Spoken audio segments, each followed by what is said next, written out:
Iran ইস্যুতে যেভাবে Trump নিজেই ফাঁদে পড়লেন, ট্রাম্প কেন ইরান যুদ্ধে কৌশলগতভাবে আটকে পড়লেন, 2-3 সপ্তাহে যুদ্ধ শেষ করার প্রতিশ্রুতি কেন বাস্তবায়িত হলো না, ট্রাম্পের নির্ধারিত লক্ষ্যগুলো কেন এখনো পূরণ হয়নি, ইরানের প্রতিরোধ ক্ষমতা কি ট্রাম্পের ধারণার চেয়ে বেশি শক্তিশালী ছিল, এই যুদ্ধ কি এখন ট্রাম্পের নিয়ন্ত্রণের বাইরে চলে যাচ্ছে? আপনারা দেখছেন TVN24 নিউজ নেটওয়ার্ক। সবশেষ আপডেটে স্বাগত জানাচ্ছি আমি রেশমা আহমেদ। ইরানের সঙ্গে যুদ্ধ শুরুর 1 মাসের বেশি সময় পার হয়ে গেলেও প্রেসিডেন্ট ডোনাল্ড ট্রাম্প এখন এমন এক কৌশলগত অবস্থায় পৌঁছেছেন যেখান থেকে সহজে বের হওয়ার পথ দেখা যাচ্ছে না। শুরুতে তিনি জোর দিয়ে বলেছিলেন এই যুদ্ধ 2 থেকে 3 সপ্তাহের মধ্যেই শেষ করা সম্ভব, কিন্তু বাস্তবতা এখন অনেক ভিন্ন। সময়ের সেই প্রতিশ্রুতি পূরণ হওয়ার তো দূরের কথা, যুদ্ধের কোনো স্পষ্ট শেষও দেখা যাচ্ছে না। যুদ্ধ শেষ করতে ইরানের সঙ্গে যে আলোচনা চলছে তা কার্যত অচল অবস্থায় রয়েছে। ট্রাম্প বিভিন্ন সময়ে যে লক্ষ্যগুলো সামনে এনেছিলেন, ইরানকে পারমাণবিক অস্ত্র তৈরির সক্ষমতা থেকে দূরে রাখা, দেশের ভেতরে জন অসন্তোষ বাড়িয়ে সরকারকে দুর্বল করা এবং হরমুজ প্রণালী পুনরায় চালু করা, এই তিনটির কোনোটি এখনও বাস্তবের কাছাকাছি পৌঁছায়নি। ট্রাম্পের সবচেয়ে বড় ভুল হিসেবগুলোর একটি ছিল ইরানের প্রতিরোধ ক্ষমতা নিয়ে ধারণা। তিনি মনে করেছিলেন শক্তিশালী হামলার পর ইরান দ্রুত দুর্বল হয়ে পড়বে, কিন্তু বাস্তবে দেখা যাচ্ছে বড় ধরনের ক্ষয়ক্ষতি সত্ত্বেও ইরান এখনও ইসরায়েলের দিকে ক্ষেপণাস্ত্র হামলা চালাতে সক্ষম। এমনকি ট্রাম্প যখন জাতির উদ্দেশ্যে ভাষণ দিচ্ছিলেন তখনও ইরান পাল্টা হামলা চালিয়েছে, যা এই যুদ্ধের বাস্তবতা আরও স্পষ্ট করে।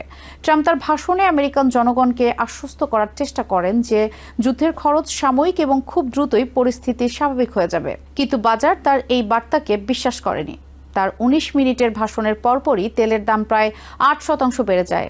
এর মূল কারণ ছিল তিনি হরমুজ প্রণালীর সংকট সমাধানের কোনো স্পষ্ট পরিকল্পনা তুলে ধরতে পারেননি, যা এখন বৈশ্বিক অর্থনীতিকে নাড়িয়ে দিচ্ছে। হরমুজ প্রণালী বিশ্বের অন্যতম গুরুত্বপূর্ণ তেল পরিবহন পথ। ট্রাম্প দাবি করেছেন যুদ্ধ শেষ হলেই এটি স্বাভাবিকভাবে খুলে যাবে, কিন্তু কিভাবে তা নিশ্চিত করা হবে সে বিষয়ে তিনি কোনো কার্যকর পরিকল্পনা দেননি। বাস্তবে এই পথ খোলা রাখা শুধু সামরিক নয়, দীর্ঘমেয়াদী কৌশলগত চ্যালেঞ্জ। পুরো সংঘাত জুড়ে ট্রাম্পের বক্তব্য ও কৌশলে বারবার অসঙ্গতি দেখা গেছে।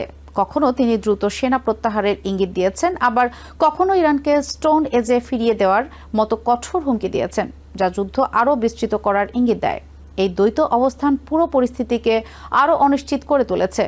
শাসন পরিবর্তন বা রেজিম চেঞ্জ নিয়েও তার অবস্থান বদলেছে। যুদ্ধের শুরুতে তিনি ইরানের জনগণকে সরকার উৎখাতের আহ্বান জানিয়েছিলেন, কিন্তু পরে তিনি বলেন এটি তাদের লক্ষ্য নয়। একই সঙ্গে তিনি দাবি করেন ইরানের শীর্ষ নেতাদের মৃত্যুই নাকি এক ধরনের পরিবর্তন, যা অনেক বিশ্লেষকের কাছে বাস্তবতার সঙ্গে অসঙ্গতিপূর্ণ বলে মনে হয়েছে। ট্রাম্প তার ব্যবসায়িক জীবনে পরিস্থিতি অনুযায়ী বক্তব্য বদলানোর কৌশলে সফল ছিলেন, কিন্তু যুদ্ধের ক্ষেত্রে সেই কৌশল সবসময় কাজ করে না। এখানে প্রতিপক্ষ সমানভাবে পরিস্থিতি নিয়ন্ত্রণে ভূমিকা রাখে। ইরানের নেতৃত্ব সম্ভবত বুঝে গেছে যে তারা সময় ক্ষেপণ করতে পারলে ট্রাম্পের ওপর চাপ বাড়বে, বিশেষ করে যখন তেলের দাম বাড়ছে এবং স্টক মার্কেটে অস্থিরতা তৈরি হচ্ছে। সময়ের হিসাব নিয়েও অনিশ্চয়তা রয়েছে। ট্রাম্প বলছেন খুব অল্প সময়ের মধ্যেই সামরিক লক্ষ্য অর্জন সম্ভব, কিন্তু একই সঙ্গে তিনি খার্ক দ্বীপ দখলের মতো পরিকল্পনার কথাও বলেছেন, যেখান দিয়ে ইরানের প্রায় 90% তেল রপ্তানি হয়। এই ধরনের পদক্ষেপ বাস্তবায়ন করা শুধু কঠিনই নয়, বরং দীর্ঘমেয়াদী সামরিক উপস্থিতি এবং বড় ঝুঁকি তৈরি করতে পারে। আন্তর্জাতিক ক্ষেত্রেও ট্রাম্প চাপে পড়েছেন। ইউরোপিয়ান দেশগুলো তার উপর ক্ষুব্ধ। তাদের সঙ্গে আলোচনা না করেই যুদ্ধ শুরু করা এবং এর ফলে বৈশ্বিক জ্বালানি ও অর্থনৈতিক সংকট তৈরি হওয়ার কারণে ব্রিটেনের প্রধানমন্ত্রী কিয়ার স্টারমার স্পষ্ট করে বলেছেন এটি আমাদের যুদ্ধ নয় এবং ইউরোপ এতে জড়াতে চায় না। এদিকে ট্রাম্পের কৌশলে একটি বড় ঘাটতি হলো কূটনৈতিক দিকের অভাব। তিনি সামরিক চাপের ওপর জোর দিলেও ইরানকে সমঝোতায় আনতে অর্থনৈতিক প্রণোদনা বা নিষেধাজ্ঞা শিথিল করার মতো কোনো প্রস্তাব সামনে আনেননি। এমনকি সরাসরি আলোচনার সম্ভাবনাও স্পষ্টভাবে তুলে ধরা হয়নি। সবচেয়ে বিস্ময়কর দিক হলো ইরানের পারমাণবিক কর্মসূচি নিয়ে তার অবস্থানের পরিবর্তন। দীর্ঘদিন ধরে তিনি ইরানকে পারমাণবিক সক্ষমতা অর্জন থেকে ঠেকানোকে প্রধান লক্ষ্য হিসেবে তুলে ধরেছেন, কিন্তু সম্প্রতি তিনি বলেছেন মাটির গভীরে থাকা ইউরেনিয়াম মজুদ নিয়ে তিনি ততটা উদ্বিগ্ন নন। স্যাটেলাইটের মাধ্যমে তার নজরদারি করা সম্ভব। এই মন্তব্য তার আগের অবস্থানের সঙ্গে সাংঘর্ষিক এবং নীতিগত প্রশ্ন তৈরি করছে। ট্রাম্প এখন একটি কঠিন দ্বিধার মুখে। তিনি চাইলে যুদ্ধ শেষ করতে পারেন, কিন্তু তাতে তার ঘোষিত লক্ষ্যগুলো পূরণ নাও হতে পারে। আবার যুদ্ধ বাড়ালে তা দীর্ঘমেয়াদী ও আরও জটিল সংঘাতে পরিণত হতে পারে। এই পরিস্থিতি শুধু সামরিক নয়, রাজনৈতিক ও অর্থনৈতিকভাবে ঝুঁকিপূর্ণ। ফলে ইরান যুদ্ধ এখন এমন এক পর্যায়ে পৌঁছেছে যেখানে প্রতিটি সিদ্ধান্তই বড় পরিণতি ডেকে আনতে পারে, আর ট্রাম্প নিজেই সেই জটিলতার মধ্যে আটকে পড়েছেন।